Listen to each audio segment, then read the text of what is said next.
ಶಿವಕುಮಾರ್ ಸಾಹೇಬರು ಇವತ್ತೇನು ನೂತನವಾಗಿ ಕರ್ನಾಟಕ ರಾಜ್ಯದ ಮುಖ್ಯಮಂತ್ರಿಗಳಾಗಿದ್ದಾರೆ. ಅವರಿಗೆ ಹೃತ್ಪೂರ್ವಕ ಅಭಿನಂದನೆ ಸಲ್ಲಿಸುತ್ತೇನೆ.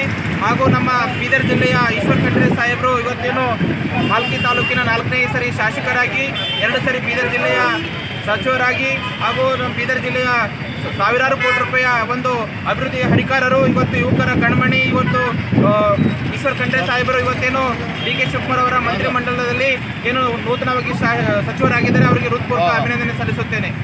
Sachin Malkapura, NSA district.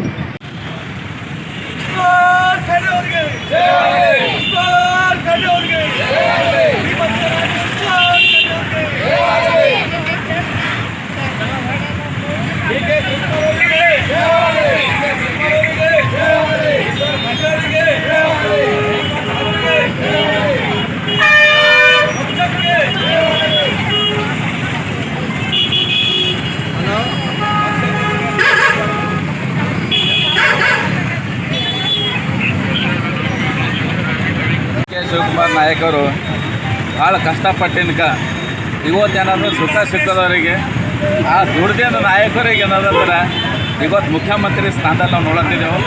ನಮಗೆ ಭಾಳ ಹೆಮ್ಮೆ ಅದ. ಯಾಕಂದ್ರೆ ಈ ಸ್ಥಾನದಲ್ಲಿ ನೋಡ್ಬೇಕಂತ ನಮ್ಗೆ ಭಾಳ ಆಸೆ ಇತ್ತು ಡಿ.ಕೆ. ಶಿವಕುಮಾರ್ ಸಾಹೇಬರಿಗೆ.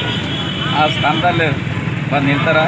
ಮತ್ತು ಮ್ಯಾಗಿನ ಹಿರಿಯ ನಾಯಕರೆಲ್ಲ ಅವರಿಗೆ ಇದು ಮಾಡಿ ಕೂಡ್ಸೋದಕ್ಕೆ ಎಲ್ಲರಿಗೆ ಭಾಳ ಧನ್ಯವಾದ. ಮತ್ತು ನಮ್ಮ ಈಶ್ವರ್ ಖಂಡ್ರೆ ಸಾಹೇಬರಿಗೆ ಏನು ಮತ್ತು ಪುನರ್ರಚನೆಯಲ್ಲಿ ನಮಗೆ ಮಿನಿಸ್ಟ್ರಿ ಕೊಟ್ಟ ಈಶ್ವರ್ ಖಂಡ್ರೆ ಸಾಹೇಬರಿಗೆ ಅವ್ರಿಗೆ ಭಾಳ ಧನ್ಯವಾದ. ಮತ್ತು ನಮ್ಮ ರವಿಕಾಂತ್ ಸಾಹೇಬರಿಗೆ ಭಾಳ ಧನ್ಯವಾದ. ಪೂರ ಈ ಕಾಂಗ್ರೆಸ್ ಪಕ್ಷದಾಗ ಎಲ್ಲರೂ ಬೆಳಿತಾರೆ ಅಂತ ಹೇಳಿ ಭಾಳ ಇವತ್ತಿನ ಡೇಟ್ದಾಗ ಏನಂದ್ರೆ ನಮ್ಮ ಡಿ.ಕೆ. ಶಿವಕುಮಾರ್ ಸಾಹೇಬರು ಮುಖ್ಯಮಂತ್ರಿ ಆಗ್ಯಾರ. ಎಲ್ಲ ಈಗಿನ ಎಲ್ಲರೂ ಬೆಳಿತಾರಂಪದು ಮುಂದೆ ಯುವ ಪೀಳಿಗೆ ಬೆಳೀತದೆ ಅಂಥೇಳಿ ನಮಗೆಲ್ಲ ಒಂದು ಹೆಮ್ಮೆ ಅದ. ಈ ಕಾಂಗ್ರೆಸ್ ಪಕ್ಷದ ಮ್ಯಾಗ ಭಾಳ ನಂಬಿಕೆ ಬಂದದ ನಮಗೆ.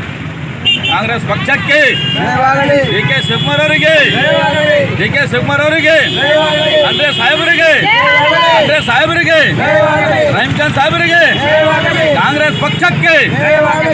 ಇವಾಗ ಉಪಮುಖ್ಯಮಂತ್ರಿ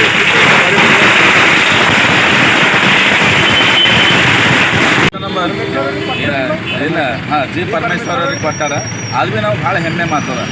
ಯಾಕೆ ದಲಿತರಿಗೆ ಕುಡ್ಲತ್ತಿಲ್ಲ ಅಂತ ಮಂದಿಯೆಲ್ಲ ಬದಲಾ ಮಾಡತ್ತಿರು. ದಲಿತರು ಇಲ್ಲಿ ಬೆಳೀತಾರಂತ ಆಸೆ ದಲಿತರಿಗೆ ಒಂದು ಖುಷಿ ಆಗ್ಯದ. ಅದು ನಮ್ಗೆ ಭಾಳ ಸಂತೋಷ ಅದ. ಮತ್ತು ಮುಂದೆ ಬರೋ ದಿನದಲ್ಲಿ ಭೀ ದಲಿತರು ಯಾವ ಕುಲ ಬಲ ಅಂತಪ್ಲೇ ಇಲ್ಲ, ಎಲ್ಲರೂ ಪಕ್ಷದಾಗ ಬೆಳೀತಾರೆ ಅಂಬೋದು ನಮಗೊಂದು ದೊಡ್ಡ ಹೆಮ್ಮೆ ಅದ. ಅದು ನಮ್ಮ ಲಿಂಗಾಯತ್ ಪಕ್ಷ ಮತ್ತು ಮುಂದೆ ಬೆಳೀತಾರೆ ಅಂತೇಳಿ ನಮ್ಗೆ ಅದು ಭಾಳ ಹೆಮ್ಮೆ ಅದ. ಕಾಂಗ್ರೆಸ್ ಪಕ್ಷ ಶಿವರಾಜ್ ಪಾಟೀಲ್, ಮಿರ್ಜಾಪುರ್, ಯುವ ಮುಖಂಡ. ಕಾಂಗ್ರೆಸ್